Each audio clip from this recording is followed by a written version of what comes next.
of all of this is to really work to understand what motivates employees across the entire employee life cycle. So when we talk about engagement, when people measure engagement, they measure it at one point in time. It's very unidimensional and it's very one size fits all. What we're talking about is motivating people across the entire span of their careers within an organization. So whether that be through acquisition, onboarding, in terms of placing employees in the right jobs that align with their motivators, to keeping them motivated through performance reviews and tailored communications, all the way through retention.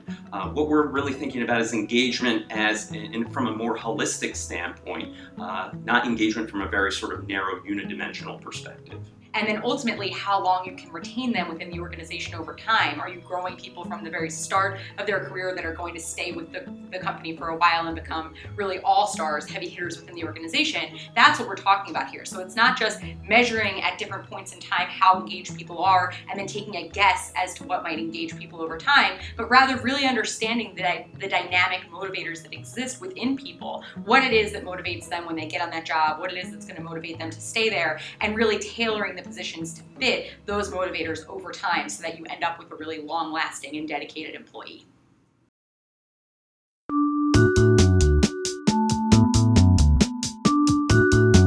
Acquisition and onboarding are really important for organizations for a couple of reasons. One is because the war for talent is really intense. Organizations are very much so looking to get the best and brightest people into their organizations and away from their competitors.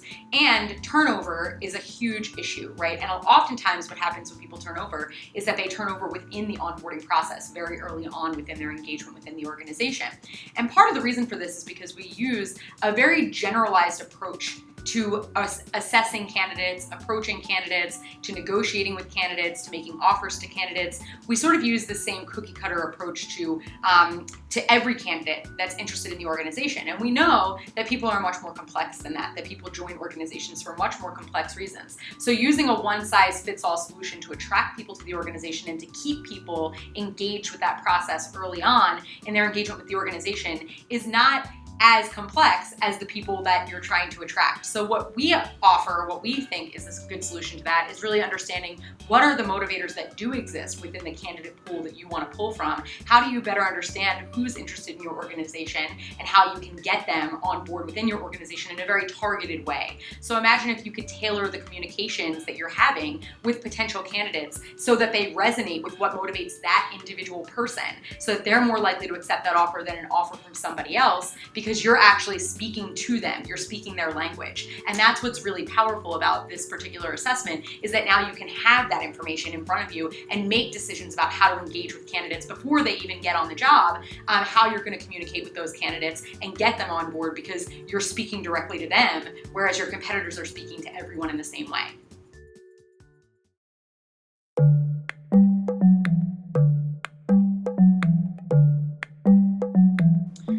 So one of the difficulties many supervisors and managers have is thinking about how do they motivate their employees. They don't really have an understanding of inherently, at a deeper level, individual differences between their employees in terms of what motivates them and in turn engages them at work. So what we're trying to do here is really to understand from a managerial standpoint, how can you promote that understanding in supervisors and managers, where they're not just blindly going into performance reviews and not having some understanding of how they can motivate their employees through understanding what inherently motivates them. So again, we're pulling back the layers. You sort of think about an orange, peeling back that orange, getting sort of to the deeper essence of what motivates people. This is really important information for managers in terms of motivating their employees and having some understanding of how they can cultivate more effective supervisor-subordinate relationships. We can also think about it from the standpoint of teamwork. We think about, who else on the team has similar motivators to me or different motivators to me. Providing that understanding, that assessment and knowledge of what different people on the team are motivated by can create that sort of synergy that we're looking to promote amongst team members.